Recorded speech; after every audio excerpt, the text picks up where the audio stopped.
Hi, I'm Emma, and I have the honor of introducing your next speaker, Curtis Miller. Curtis is a community psychologist and the founder of a consulting company called Connect Ed. He addresses societal problems by starting at the source and working to create communities where people can find belonging. He is an incredible listener, connector, teacher, and change maker who I am very lucky to call my dad. Please welcome Curtis to the mic.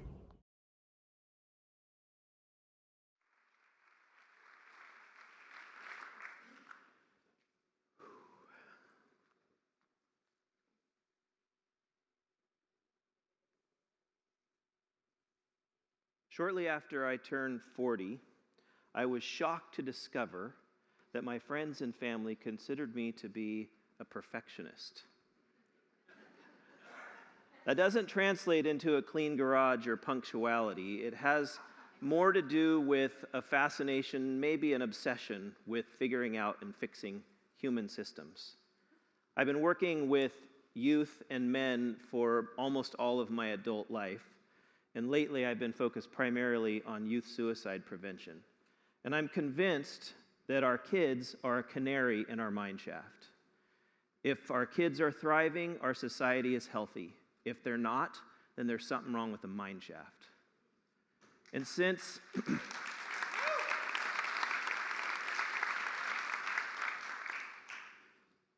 by observation and statistical analysis, we can make a pretty clear case that there's mental, emotional, and behavioral issues that we don't want to see in our youth population, it's safe to say we have some work to do in the mine shaft. In 1897, Emil Durkheim, the father of sociology, said suicide could be considered a failure of social integration. And that's a two-way failure. Followed 4 decades later by Alfred Adler, who said, all of our behavior is driven by our fundamental need to belong. Now, if these two guys are right, and our society's health depends on our belonging or social integration, and 100 years of science has confirmed that they are right, then our big problem is broken belonging. And the solution is to rebuild belonging. Belonging is different than connection, however. Connection is having a place to sit in the cafeteria or someone to talk to about your hobbies. Belonging is more powerful, and it's much scarier because it exposes our identity. It scrapes away the facade and makes us accountable to our truest selves. It also means that we are responsible for our output and mutually dependent on the input we need in our relationships. I first experienced this kind of belonging in 2009, but the story actually starts in 2005, when I was unknowingly at the zenith of my previous career as a building contractor. We were having some trouble getting our old school guys to meet our perfectionist quality standards.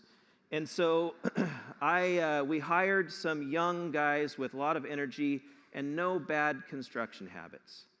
We put together a 6-week class with a manual. And at that first class, my co-conspirator, Mark, was teaching up front, and I was sitting in the back. The guys were bored, slouching in their chairs, tapping their pencils. And then Mark launched into a monologue about why someone would want to be a craftsman in the first place. And he explained that it was so satisfying to do artful, clean, focused work. And that was a way that you could leave behind evidence of what kind of person you were. Now, from my vantage point in the back of the room, while he was talking, something really weird happened. It was like a wave of urgency just crashed through the room. Every guy in the space went from bored to transfixed. They sat up, locked in, and started taking notes. So afterwards, Mark and I got together and whoa, that was something different than what we were planning. And we realized that the construction issue was just a context. What this was really about was an opportunity to help these guys figure out who they were and how they fit together into a team. So we expanded the program to a full year. We put the guys in crews, And then we started giving them challenges every week that mimicked the kind of work that we did in the field. Every week we would invite friends and family and subcontractors and clients to Friday night family nights where we would eat pizza and cheer the guys on while they battled to set down their egos and shape themselves into a unified team of craftsmen. If they could make it through the year, all 4 seasons, and let me tell you, construction in the Northwest is challenging in the wet seasons, and they could produce 2 letters of recommendation and the sponsorship of a senior craftsman, then we would have a big ceremony where we would wax eloquent about the identities that had emerged. We would explain how valuable they were to our shared mission. We would commit as a community to support and encourage them as they grew, and we gave them gifts that were commiserate with their unique identities. And then, in 2008, in the midst of the housing crisis, my little community of craftsmen, my whole company, everything except for my family went away. Poof. I went from big contractor, busy contractor, I'm the same size as I am now. I went from busy contractor with a big truck and a big mouth, talking too loud in line at the coffee shop. You know those guys. Well, I got a job at one of those coffee shops, Little White House, Old Town Battlegrounds on Main Street. My uniform was overalls, except for on Wiener Wednesdays, at which point I wore a hot dog costume. Okay, that's enough laughing. That's me up there.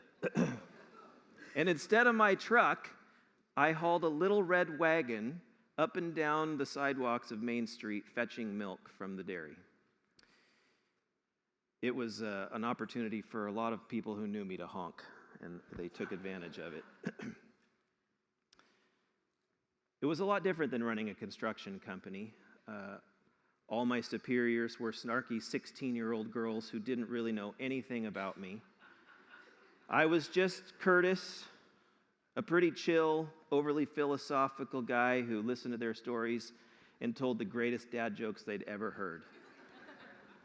I didn't actually hear that from them, but I'm pretty sure it's true.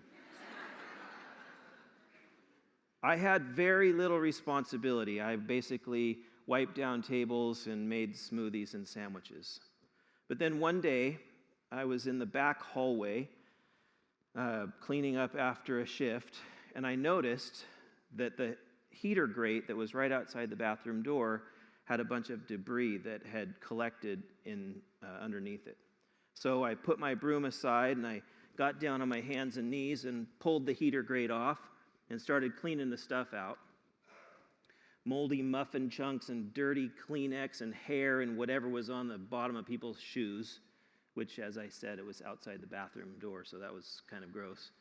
And as I was down there on my hands and knees polishing this heater grate, I had this weird sort of out-of-body experience where I went from an unconscious doer to a conscious observer, and I sort of watched myself in this moment, and it occurred to me that I was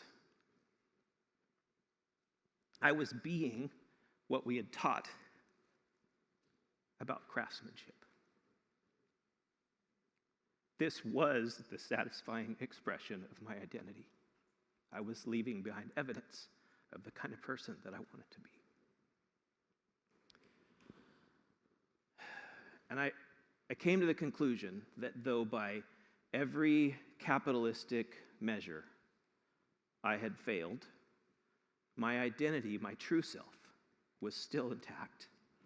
And my perfectionistic output was valuable to my community, and I was worth the input that I was receiving from them.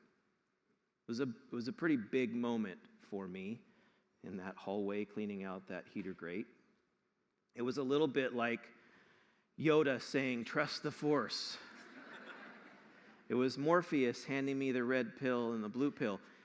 And I did. I trusted the Force and I took the red pill. I got busy. I traded remodel work for partial ownership in the coffee shop, and we moved across the street to the old Episcopal church. I started Friday night music nights and became a music promoter. I took over the Battleground Buzz and started interviewing people and publishing stories about belonging. I joined the planning commission. One of our coffee shop customers helped me buy a house, and I moved my family into town. And I decided for my next career, I was going to teach my fellow citizens how to connect. So I wrote another manual, and I put together a workshop, and I took the show on the road, promptly entering into a nearly debilitating season of depression and anxiety.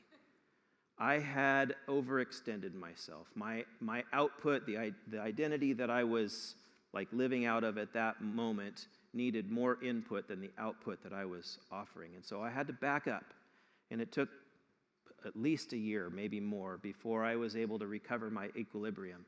And I did so by being humble enough, not by choice, but by requirement for my health, and receiving input from my family and my friends, and honestly from a lot of people, particularly men, who shared stories with me that were very similar to mine. And eventually I rebalanced, and because of who I'd gotten to know working at the coffee shop and writing for the Battleground Buzz, I was invited to help start a youth suicide prevention coalition called Connect BG.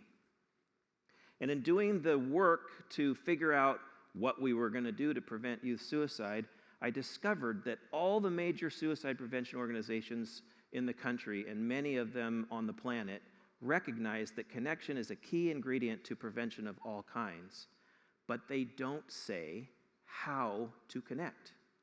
And they certainly don't say how to turn connection into belonging. So I got a little obsessed. I started reading books and articles and watching videos. I went to meetings and conferences and got trained in some prevention programs, and I learned a ton of stuff about trauma and belonging and community development and how to cultivate youth health and caring adults and organizational development, tons of stuff, and it wasn't enough. So I went back to school, and I created an experiment that was designed to find out whether or not we could create belonging out of stories. And I got about 250 people to go through a storytelling process with me. And I was looking for people who had what I call open relationships. It's not that kind of open relationships. I had learned in some of the research that these conditions are optimal for emergent belonging. People who are gathering together often, who have positive experiences, enduring relationships, either they've known each other for a long time or they expect to, and generally speaking, they're geographically near. I would have these people go through what I call the 5-minute life story, and then continue adding more story to that until they saw identity emerge. And then this was the tough part. I didn't know it ahead of time, but the tough part was when they saw those identities emerge, they would describe them in clear, specific detail. And it turns out we can build belonging by sharing stories. With pre- and post-testing, we showed about an 80% increase in the average participant's measured experience of belonging. And I've kept doing it. I've been doing this for years now, hundreds of different groups, people who have known each other for decades, including my friends. All of my friends, when they come over, they're like, are we telling stories again? But they always have a good time, so I don't feel very bad about it. Also, people who just met. I've done this work with men in prison, men across the country working in anti-trafficking, students and educators all over the United States, business groups, church groups, nonprofits, and I hear the same thing over and over and over and over. Belonging is a safety network. I'm more extended now than I was when I crashed back in 2010. But belonging, my community, my connections, they help me know who I am and who I am not. They help me know what is my work to do and what isn't my work to do.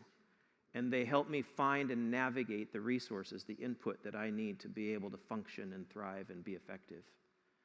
I really don't think that that is an uncommon story. The hero's journey that we see in all of our books and movies, our favorite books and movies, that's everyone's journey. It's the pattern of all of our stories. And when we share those stories, it breaks down the walls that divide us. And we find that we are all heroic characters in a shared story, and we are capable together of overcoming adversity and obstacles. Here's what we know so far. First, everyone belongs. You belong. Everyone has a story. You have a story that reveals an identity with a valuable output and a worthiness to receive the input that you need. But our belonging is challenged by hyper-independence, not individuality. No one can belong by themselves, and no one can belong without being themselves. And last, when we increase the experience of belonging, we increase health at every scale: individual, relational, organizational, communal, and systemic. This is no shortcut. Belonging is hard work, and it's our life's work. But what's really great about belonging is that it starts as soon as you pick up the hammer. It's one of those things that just by turning your attention to it starts to change things. If you're interested in doing this with me, here's how it works. First, find your open people and start sharing stories. That's the easy part. As you listen with curiosity for those identities to emerge, when you see them, name them. Spend the time, go past the awkwardness, and say what you see, what you believe, what you want to support in people's lives. And then hold each other accountable to those identities. Live from your true selves together. Youth suicide exists because belonging is broken. All of our cultural ailments exist because belonging is broken. If we want to see our youth thrive, if we want to move away from disconnection, if we want to be happy and healthy ourselves, then we need to be willing to do the work to turn those cafeteria hobby conversations into real, durable belonging. I hope you will join me in doing this for yourself, for your relationships, and for our Vancouver. Thank you.